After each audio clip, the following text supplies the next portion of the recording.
Hello guys, good morning. बहुत स्वागत है आपका पीके की जीके यूट्यूब चैनल में। और आज है रक्षाबंधन, तो रक्षाबंधन की आप सबको ढेर सारी शुभकामनाएं। और इन्हीं शुभकामनाओं का चलिए स्टार्ट करते हैं अपना 3 अगस्त का करंट अफेयर। तो पहला क्वेश्चन आपका, 6वां ब्रिक्स पर्यावरण मंत्रियों की बैठक का आयोजन कहाँ किया गया है? आपके पास 4 ऑप्शन है, ब्राज़ील, रूस, साउथ अफ्रीका और भारत। इनमें से आपको सही आंसर बताना है। तो सही आंसर हो जाएगा अपना रशिया यानी कि रूस। ठीक है। तो ब्रिक्स जो संगठन है उसके बारे में हम अब देख लेते हैं थोड़ा सा। इसमें 5 देश आते हैं, ब्राज़ील, और उसके बाद ये रशिया यानी कि रूस, इंडिया यानी कि भारत, फिर चाइना और आखिरी में साउथ अफ्रीका। साउथ अफ्रीका इस संगठन में सबसे आखिरी में जोड़ा गया देश है, जिसको 2010 में एक बैठक के दौरान जोड़ा गया था। और इस बैठक में भारत का जो नेतृत्व किया है वो प्रकाश जावड़ेकर साहब ने किया है, जो यूनियन मिनिस्टर ऑफ इंडिया है। उन्होंने इस संगठन में भारत का नेतृत्व किया है। चलिए अगला क्वेश्चन देखते हैं। अगला क्वेश्चन है, मुस्लिम महिला अधिकार दिवस कब मनाया गया? तो हाल ही में मुस्लिम महिला अधिकार दिवस मनाया गया। ये मनाया गया अपना 1 अगस्त को।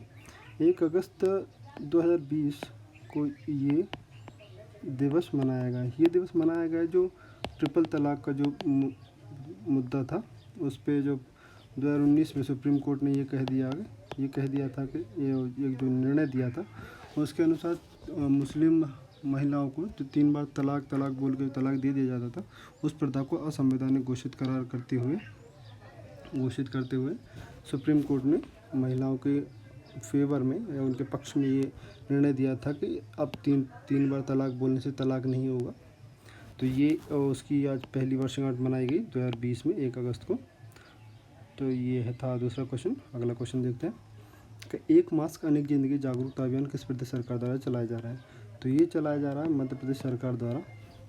इस कोरोना से जो परिस्थितियाँ उत्पन्न हुई उनको देखते हुए सरकार ने कोरोना से बचाव और जागरूकता अभियान चलाते हुए ये एक मास्क अनेक ज़िंदगी जागरूकता अभियान चलाया जा रहा है, जिसके अंतर्गत मास्क पहनने और साफ़ सफाई का ध्यान रखने की बातें बताई जा रही हैं। चलिए अगला क्वेश्चन देखते हैं। तो हाल ही में हामंड बकायको किस देश के प्रधानमंत्री बने हैं? तो ये बने हैं अपने Ivory Coast, South Africa. Ivory Coast एक देश है साउथ अफ्रीकन कॉन्टिनेंट में, अफ्रीका महाद्वीप में। तो ये वहाँ के अभी हाल ही में प्रधानमंत्री बने हैं। इससे पहले ये वहाँ के रक्षा मंत्री भी रहे, रक्षा मंत्री पद पर भी रहे हैं। तो ये हाल ही में वहाँ के प्रधानमंत्री बने हैं। ठीक है, अगला क्वेश्चन देखते हैं। अगला क्वेश्चन है ली तेंग हुई का हाल ही में निधन हो गया। वो किस देश के लोकतंत्र के पितामह कहे जाते थे? अब ली तेंग हुई बहुत चर्चित नाम है दक्षिण पूर्व एशिया में। तो ये है ताइवान के थे ये। तो ताइवान में डेमोक्रेसी या उससे संबंधित प्रचार प्रसार की बातें थी, उनको लेकर काफ़ी सजग थे और काफ़ी सक्रिय भी थे। तो ये इसलिए इनको ताइवान में लोकतंत्र के पितामह का दर्जा दिया जाता है। इनका हाल ही में निधन हो गया है। चलिए अगला क्वेश्चन देखते हैं। अरब जगत का पहला परमाणु ऊर्जा संयंत्र किस देश में स्थापित हुआ है? तो ये हुआ है हमारा संयुक्त अरब अमीरात में। संयुक्त अरब अमीरात में पहला परमाणु ऊर्जा संयंत्र केंद्र स्थापित हुआ है। तो इससे पहले अरब जगत में कोई भी परमाणु ऊर्जा संयंत्र केंद्र नहीं था। तो अब यूएई की बात हमने की है तो इसकी हम कैपिटल देख लेते हैं। कैपिटल यानी कि राजधानी है इसकी आबू धाबी देश की राजधानी है। तो ये पूछ लिया जाता है वनडे एग्ज़ाम में, काफ़ी चर्चित रहता है। ये गल्फ़ कंट्रीज़ जिनको कहा जाता है उनकी राजधानियाँ काफ़ी पूछनी जाती है, तो आप इसका ध्यान रखिएगा। चलिए अगला क्वेश्चन देखते हैं। तो हाल ही में समाजवादी पार्टी के पूर्व नेता एवं राज्यसभा सांसद श्री अमर सिंह जी, इनका निधन हो गया है। काफ़ी चर्चित नेता थे। तो इनका जन्म की अगर हम बात करें तो इनका जन्म हुआ था 27 जनवरी 1956 को आजमगढ़ यूपी में इनका जन्म हुआ था। और इनकी जो मृत्यु हुई है वो 1 अगस्त 2020 को सिंगापुर का एक अस्पताल जिसमें इनका इलाज चल रहा था, माउंट एलिजाबेथ हॉस्पिटल अस्पताल, इसमें इनका इलाज चल रहा था। तो यहाँ पे इनका निधन हो गया है, हाल ही में इनका निधन हुआ है। चलिए ये था अमर सिंह जी के बारे में। अगला क्वेश्चन देखते हैं। किस प्रदेश की 3 राजधानियों के प्रस्ताव को राज्यपाल की मंजूरी प्राप्त हुई है? तो ये हुआ आंध्र प्रदेश के साथ। आंध्र प्रदेश ने काफ़ी दिनों से एक प्रस्ताव राज्यपाल को दे रखा, राज्यपाल के लिए रखा था, जिसमें उन्होंने 3 राजधानियों की मांग की थी। 3 राजधानियाँ, जैसे कि हम अब देखते हैं साउथ अफ्रीका में ये एक प्रचलन है कि जिसमें कार्यपालिका, विधायिका और प्रशासनिक 3 राजधानियाँ अलग अलग हैं। तो आंध्र प्रदेश को ये मंजूरी हाल ही में मिली है, हाल ही में ये इनको मिल गई है, जिसमें इनकी राजधानियों के बारे में हम बात करें तो कार्यपालिका इनकी विधानसभा से चलेगी, इनकी जो कार्यपालिका है वो चलेगी इनकी विशाखापट्टनम से, ठीक है। और इनकी जो विधानसभा है वो रहेगी आपकी अमरावती से। और इनकी जो प्रशासनिक राजधानी जो इन्हें मिली है इनको, वो हो गई कुर्नूल से इनकी प्रशासनिक राजधानी रहेगी। अब जरा हम आंध्र प्रदेश के बारे में देख लेते हैं। आंध्र प्रदेश के जो गवर्नर हैं वो विश्वभूषण हरिचंदन जी हैं। विश्वभूषण हरिचंदन जी यहाँ के गवर्नर हैं। सीएम यानी कि हम अगर मुख्यमंत्री की बात करें तो YS जगनमोहन रेड्डी जी हैं। जगनमोहन रेड्डी जी यहाँ के हैं। और इसकी विधानसभा जो है वो द्विसदनात्मक पद्धति है, जब यहाँ पे विधानसभा भी है और विधान परिषद भी है। तो विधानसभा यानी कि लेजिस्लेटिव असेंबली में यहाँ इनके पास 175 सीटें हैं, और लेजिस्लेटिव काउंसिल यानी कि इनकी जो विधान परिषद है उसमें इनके पास 58 सीटें मौजूद हैं। राज्यसभा की बात करें तो राज्यसभा की इनकी 11 सीटें हैं, लोकसभा की इनकी 25 सीटें हैं। तेलुगु भाषी प्रदेश है, मेनली तेलुगु भाषा यहाँ पर बोली जाती है।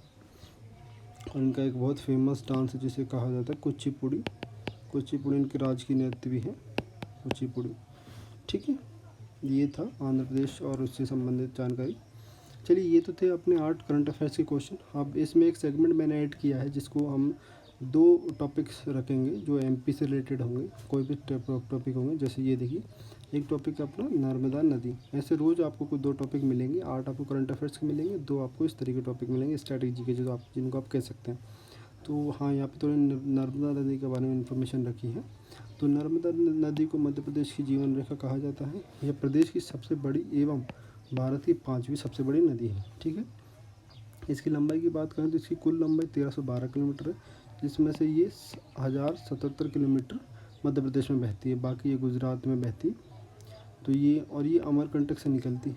अमरकंटक से निकल के पश्चिम की ओर बहती हुई खंबाती खाड़ी में गिरती है। तो पश्चिम की ओर बहती हुई ये दूसरी नदी है। इसके अलावा एक नदी और है, उसका नाम आप मेरे को कमेंट में बताइएगा कि एक और कौन सी नदी मध्य प्रदेश की जो पश्चिम की तरफ बहती है, ठीक है। इसका हमने ओरिजिन देख लिया कि निकलती कहाँ से है, और इसका हमने वो देख लिया गिरती कहाँ पे है। तो खंबाती खाड़ी में गिरती है, ठीक है। इसके अन्य नाम देखें तो रेवा, मेकलसुता, नामोदास और शंकरी, ये इसके नाम अन्य नाम मिलते हैं। सहायक नदियों में हिरन, वरना, मान, ऊटी, हथनी, तवा, दूधी, शक्कर आदि इसकी सहायक नदियां हैं। इस पर बनने वाले प्रमुख जलप्रपात देखने में कपिल धारा, दुग्ध धारा जो कि अनूपपुर ज़िले में बनते हैं।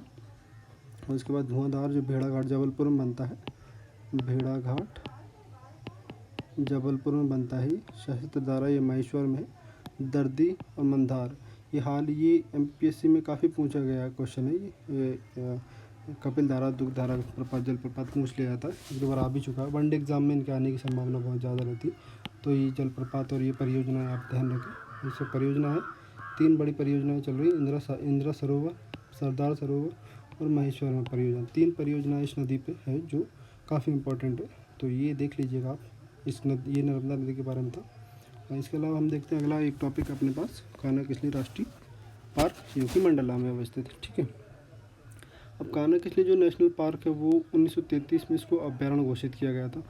1933 में इसको अभ्यारण्य घोषित किया गया, फिर 1925 में इसको राष्ट्रीय नेशनल पार्क घोषित कर दिया गया था। ये राज्य का सबसे बड़ा उद्यान है। बंजर और हेलोन ये 2 नदियाँ जो नेशनल पार्क से बहती है, ये काफ़ी इंपॉर्टेंट पॉइंट है। ये आने की संभावना है कि बंजर और हेलोन नदियाँ किस नेशनल पार्क से बहती हैं, ये आपको पूछ लिया जाएगा। तो ये आपको बताना है कान्हा-किसली नेशनल पार्क में बहती है। इसका शुभंकर जो है भूर सिंह बारासिंगा इसका शुभंकर है। और सूर्यास्त के समय एक बहुत ही फेमस पॉइंट है, एक जगह है यहाँ पे जिसको कहा जाता है पॉइंट बमनी दादर, यहाँ पे ये टूरिस्ट के लिए काफ़ी अट्रैक्टिव प्लेस है। यहाँ पे सूर्यास्त के समय काफ़ी लोग देखे जाते हैं और बहुत ही मनमोहक दृश्य यहाँ से सूरज डूबने का आप देख सकते हैं। उसके अलावा देखें कान्हा किसली और बांधवगढ़ जो नेशनल पार्क, उसको जंगल गलियारा परियोजना के द्वारा जोड़ा जा रहा है। तो ये एक बहुत इंपॉर्टेंट पॉइंट है, आप इसको ध्यान रखिएगा कि अगर ये पूछ लिया जाएगा जंगल गलियारा के माध्यम से किन किन दो नेशनल पार्क को जोड़ा जा रहा है। कृष्ण मृग और प्रेडेटरी प्रजाति के बारहसिंगा यहाँ बहुतायत में पाए जाते हैं। और सबसे इम्पोर्टेंट है इसमें 1973-74 में जो मध्य प्रदेश में टाइगर कार्यक्रम स्टार्ट हुआ है वो इसी नेशनल पार्क से स्टार्ट हुआ है। तो चलिए ये थे आज के यानी कि 3 अगस्त के करंट अफेयर और कुछ स्टैटिक पोर्शन के कुछ क्वेश्चन। तो आप इनका रिवीजन करें और फिर कल, आज ये वीडियो यहाँ तक देखने के लिए बहुत बहुत धन्यवाद और कल मिलते हैं एक नई वीडियो के साथ। तब तक अपना ख्याल रखें, धन्यवाद।